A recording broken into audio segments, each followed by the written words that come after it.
कुछ व्यक्ति ऐसे भी हैं जिनके आरबीसी में कोई भी एंटीजन नहीं है, कोई भी एंटीजन नहीं है, ठीक है। और कुछ व्यक्ति ऐसे भी दिखाई दिए जिनके आरबीसी में एंटीजन ए भी है और एंटीजन बी भी है। तो जो तीसरा व्यक्ति देख रहे हैं उसमें एंटीजन कैसे कौन कौन से हैं, ए भी है और बी भी है। तो बताओ इस व्यक्ति का ब्लड ग्रुप क्या हो जाएगा, ए बी। क्लियर है बात। अब और अध्ययन कर रहे हैं वो दूसरे व्यक्तियों का, तो जब उनके आरबीसी में प्रोटीन देख रहे हैं, एंटीजन देख रहे हैं, तो एक व्यक्ति ऐसा मिला कि उसके आरबीसी में उन्हें कोई भी एंटीजन या प्रोटीन दिखाई नहीं दिया, एंटीजन दिखाई नहीं दिया। तो ऐसे व्यक्ति का उन्होंने ब्लड ग्रुप कहा ओ, ठीक है, ओ। मैं बच्चों को समझाने के लिए इसे शून्य भी बता देता हूं कि यहां क्या दिखाई दिया उन्हें, शून्य। तो ब्लड ग्रुप क्या है, शून्य। लेकिन शून्य नहीं बोलेंगे क्योंकि यहां हम जो बात कर रहे हैं ए बी की बात कर रहे हैं, तो इसे क्या बोल दिया है मैंने, ओ। समझ में आ रही है बात।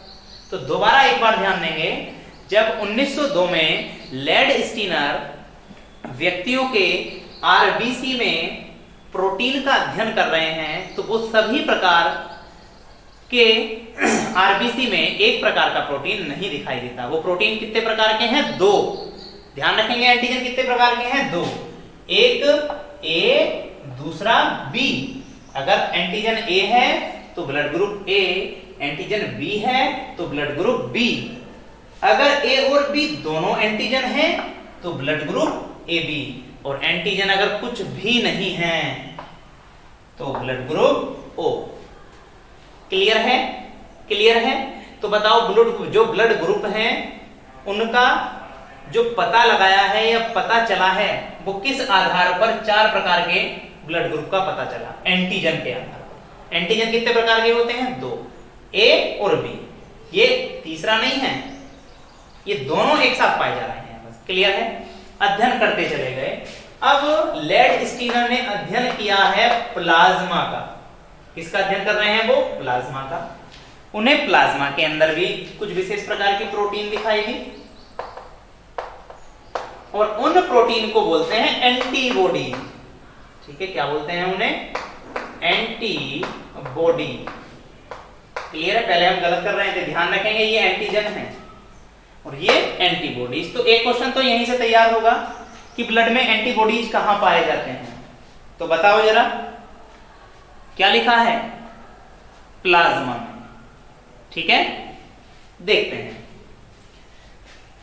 जब ब्लड ग्रुप ए वाले व्यक्ति का प्लाज्मा का अध्ययन किया गया लेड स्टीनर ने, तो पता लगाया कि उसके प्लाज्मा में आरबीसी में पाए जाने वाले प्रोटीन से कुछ भिन्न प्रकार का प्रोटीन पाया जाता है और उसे उन्होंने नाम दिया बी।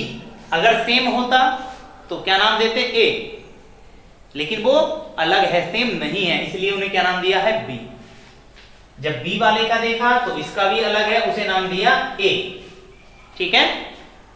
जब उन्होंने ए और बी वाले का देखा है प्लाज्मा, तो उसमें उन्हें कोई भी एंटीबॉडीज दिखाई नहीं, ठीक है। तो यहां पर क्या है, शून्य, फिर कुछ नहीं है। अब बताओ, ये जो एंटीबॉडीज अगर मैं यहां तक पढ़कर आया हूं तो मुझे ये समझ में आ रहा है, ए का उल्टा क्या होगा, बी, तो एंटीबॉडीज बी हो जाएगी। बी का उल्टा क्या होगा, ए, तो एंटीबॉडीज क्या हो जाएगी, ए। अब ए बी का उल्टा करके दिखाओ जरा। ए का उल्टा क्या होगा, बी, तो बी तो यहां है। बी का उल्टा क्या होगा, ए, तो ए तो यहां है। तो इसका मतलब इसमें कोई भी एंटीबॉडीज नहीं होगी। अब यहां बताओ, यहां कुछ नहीं है, तो इसका उल्टा क्या होगा, तो इसका उल्टा हो जाएगा ए भी और बी भी। तो यहां एंटीबॉडीज देखने के लिए मिली ए और बी दोनों। समझ में आ रही है।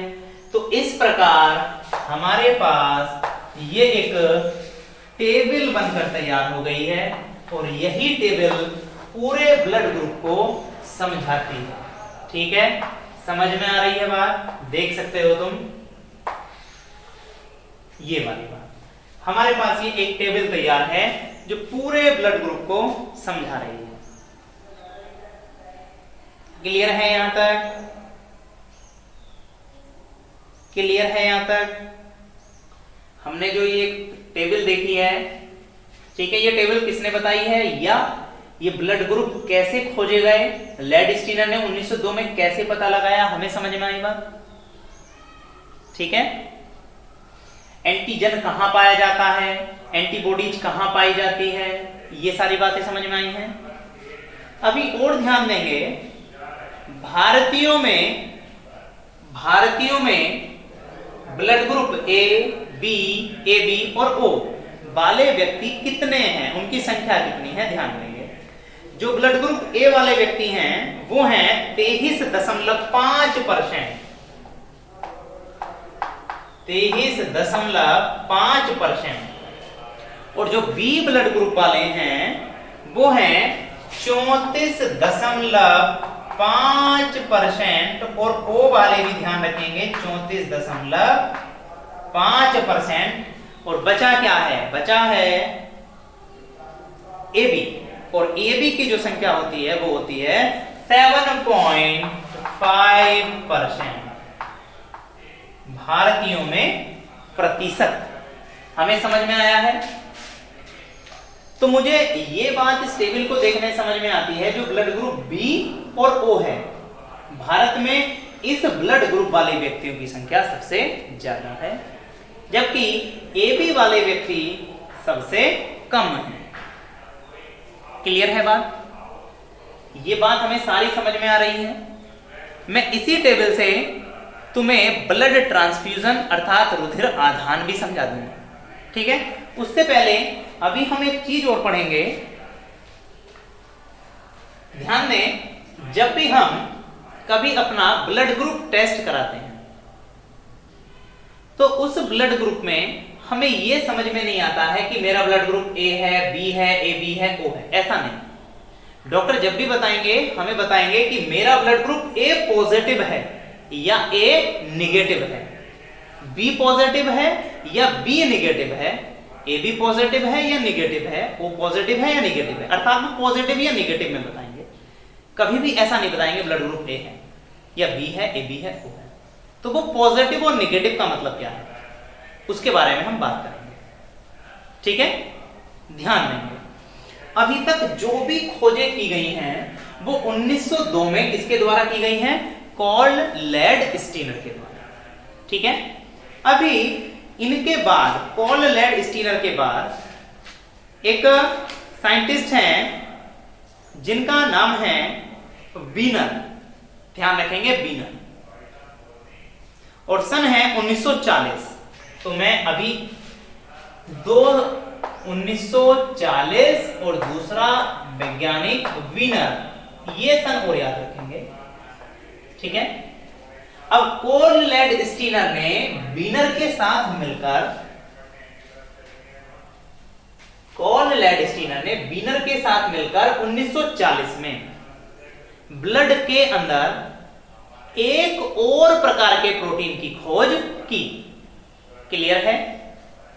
एक और प्रकार के प्रोटीन की खोज की या एक और प्रकार के एंटीजन की खोज की।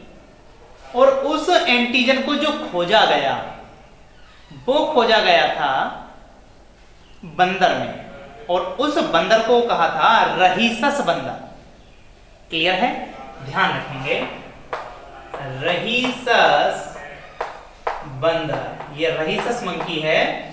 1940 में लैंडस्टीनर और वीनर ने रहीसस बंदर के ब्लड से एक और एंटीजन का पता लगाया, ठीक है। और इस एंटीजन को इन्होंने ना ए कहा है, ना बी कहा है, ना ए बी, और कुछ नहीं कहा है। इस रहीसस के नाम पर ही उस एंटीजन को कहा है RH एंटीजन। ये हमें बात समझ में आ रही है? RH एंटीजन क्या है? क्लियर है? RH एंटीजन, ठीक है। ये RH क्या है? एंटीजन का नाम है। इसका RH नाम क्यों रखा गया? क्योंकि इसकी खोज रहीसस बंदर के ऊपर की गई थी। क्लियर है? अब होता क्या है, इसे RH antigen RH factor, clear है, RH प्रतिजन, RH कारक, ये सारे नाम से जानते हैं, ठीक है। अब देखते हैं जिन व्यक्तियों में ये एंटीजन पाया जाता है, अब ध्यान रखेंगे पॉजिटिव और नेगेटिव वाली बात, जिन व्यक्तियों में ये एंटीजन पाया जाता है उन्हें पॉजिटिव, और जिनमें नहीं पाया जाता है उन्हें नेगेटिव कहते हैं, क्लियर है बात। तो ये बताओ, अगर मेरे अंदर RH फैक्टर है तो मैं RH पॉजिटिव हूं या नेगेटिव हूं? तो हम बता सकते हैं RH पॉजिटिव हूं। अगर नहीं है रहीसस फैक्टर मेरे अंदर तो मैं RH नेगेटिव हूं, क्लियर है। हम जब भी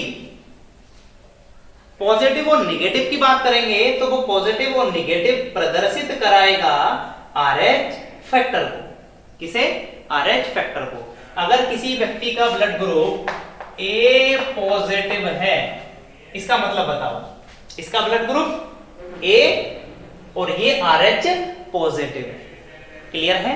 अगर मेरा ब्लड ग्रुप A नेगेटिव है तो बताओ मेरा ब्लड ग्रुप क्या है? A, ठीक है। क्या मेरे अंदर RH फैक्टर है? अगर नेगेटिव है तो नहीं, अगर पॉजिटिव है तो है, क्लियर है। और ध्यान देंगे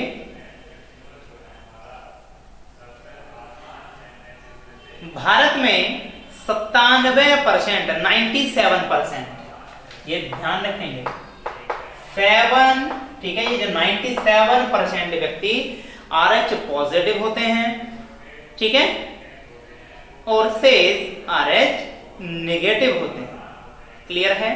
इतनी बात सबको समझ में आ रही है। तो हमें अभी तक क्या समझ में आया है ब्लड ग्रुप के केस में? ये एक टेबल और RH फैक्टर वाली बात, ठीक है।